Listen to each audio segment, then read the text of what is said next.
23º domingo do tempo comum, ano C.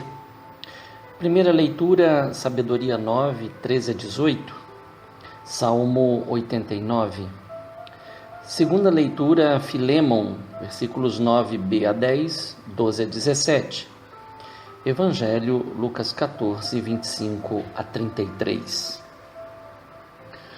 O trecho de Lucas proclamado no Evangelho deste domingo parece não estar mais no contexto da refeição na casa dos chefes dos fariseus. Não obstante isso, os versículos 15 a 24, que tratam dos convidados indignos do banquete do reino, porque se excusaram para não comparecer, serve de apoio para as exigências do desapego da família e dos bens, para quem decide seguir Jesus como discípulo. O ponto de partida é a notícia que muita gente andava com Jesus. Mas andar com Jesus não é a mesma coisa que andar atrás de Jesus. Isto é, se tornar seu discípulo. Para sê-lo, segundo os critérios de Jesus, é necessário uma ruptura radical. A tradução do lecionário traz desapegar-se, mas o grego traz misei, do verbo miseo, que significa detestar no sentido de odiar. Sei que a tradução é pesada, mas é de misel que vem, por exemplo, o substantivo misantropia, ou ódio, aversão pela humanidade. Na dinâmica do discipulado, segundo Lucas, e quase contrariando a misericórdia como característica desse evangelho, o amor a Jesus deve ser incondicional e não pode haver outros apegos humanos para concorrer ou rivalizar. A lista não poderia ser mais completa. Pai, mãe, mulher, filhos, irmãos, irmãs e até a própria vida. Curioso notar que não se fala de esposo. Ainda que se possa supor, a fala está direcionada para um varão na condição de filho, pois fala de pai e mãe, na condição de esposo, pois fala de mulher, na condição de pai, pois fala de filhos, na condição de irmão, pois fala de irmãos e irmãs, chegando ao mais pessoal desapego de si mesmo. Aqui não se trata de amenizar a fala exigente de Jesus, mas de compreender que para se amar a própria vida, amar seus irmãos e irmãs, amar filhos, amar a esposa, amar pai e mãe, é preciso optar por amar Jesus de maneira incondicional, pois só Ele ensina a amar a Deus sobre todas as coisas e ao próximo como a si mesmo. O ponto culminante do amor incondicional por Jesus é o mesmo ponto culminante do amor incondicional de Jesus por Deus, pela humanidade e por si mesmo, a cruz. Por isso a exigência: quem não carrega a sua cruz e não caminha atrás de mim não pode ser meu discípulo. Note-se que a finalidade objetivada está dita por 3 vezes na negativa, a fim de que se compreenda na positiva. Para ser discípulo, é preciso andar atrás de Jesus e carregar a própria cruz. Como no primeiro século do cristianismo e ainda hoje, o discipulado tem que acontecer na liberdade da opção e do abandono de todos os possíveis obstáculos, a começar pela própria família. Os exemplos que se seguem parecem pouco condizentes com as exigências, mas abrem perspectivas bem interessantes para fundamentar a opção por Jesus e pelo discipulado. De um lado, a construção de uma torre. De outro lado, um rei que sai para a guerra em desvantagem numérica pela metade de soldados e deve preferir a proposta de paz. No primeiro caso, o discipulado comparado à construção de uma torre tem a ver com uma obra física de grande importância na antiguidade, pois se trata de um local estratégico para se vigiar um campo ou uma cidade.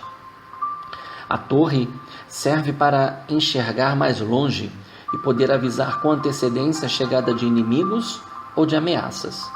A torre, então, tem a ver com o que se procura salvaguardar. No Evangelho, não conseguir concluir a construção é viver um discipulado incapaz de enxergar as consequências das exigências colocadas por Jesus. Não são as torres que a humanidade é capaz de construir que poderão trazer segurança nessa vida, mas sim construir a torre do discipulado em Jesus torre, isto é, em Jesus elevado na cruz por amor a Deus e à humanidade. Não é à toa que nossas igrejas são munidas de uma torre. No segundo caso, o discipulado é comparado à prudência de um rei, que calcula e toma a justa decisão: ir para a guerra com metade do exército em relação ao inimigo ou propor a paz. A negociação desta é resultado de uma certeza: não pode com o inimigo mais poderoso. A lógica da sensatez não é, nos dois casos, sinônimo de perda, mas são colocadas em função de uma justa atitude que deve ser encontrada em quem quer ser discípulo de Jesus. Renunciar a tudo que tem. É a perda necessária para se ganhar a prudência diante das possibilidades da vida rivalizadas com o discipulado e suas exigências. Se por um lado os desígnios de Deus são imperscrutáveis pelo ser humano, por outro lado, o seu amor revelado está ao alcance de nossas mãos. Quando o abraçamos através do discipulado de Jesus, que nos faz perceber que aquilo que aos olhos do ser humano pode parecer uma perda, aos olhos de Deus é o verdadeiro ganho. Assim, quem fugiu escravo do seu Senhor, a ele pode voltar como irmão e embaixador do próprio apóstolo, que brilhantemente soube reverter uma situação tanto para o escravo Onésimo como para o seu senhor Filémon. Paulo não só começou a construir a torre da reconciliação entre dono e escravo, mas a concluiu no convite à comunhão da fé, bem como saiu em batalha a favor do mais fraco contra o mais forte e saiu vitorioso pela astúcia colocada a serviço da vida. Essa sabedoria que vem de Deus nos ensina a contar os nossos dias com um olhar atento e voltado para o Senhor, que não abre mão do nosso amor incondicional por Ele e pelo seu projeto messiânico e salvífico, a comunhão eclesial, como meio eficaz para se alcançar a comunhão familiar e social, sem as quais a vida humana continuará ameaçada pelo ódio e pela intolerância religiosa, a começar dentro da própria família. Nesse momento, parece-me oportuno lembrar e concluir com o que disse São João Paulo II na homilia com a qual iniciou seu pontificado no domingo, dia 28 de outubro de 1978. Abre aspas. Irmãos e irmãs, não tenhais medo de acolher Cristo e de aceitar o seu poder, e ajudai o Papa e todos aqueles que querem servir a Cristo e com o poder de Cristo servir o homem e a humanidade inteira. Não tenhais medo.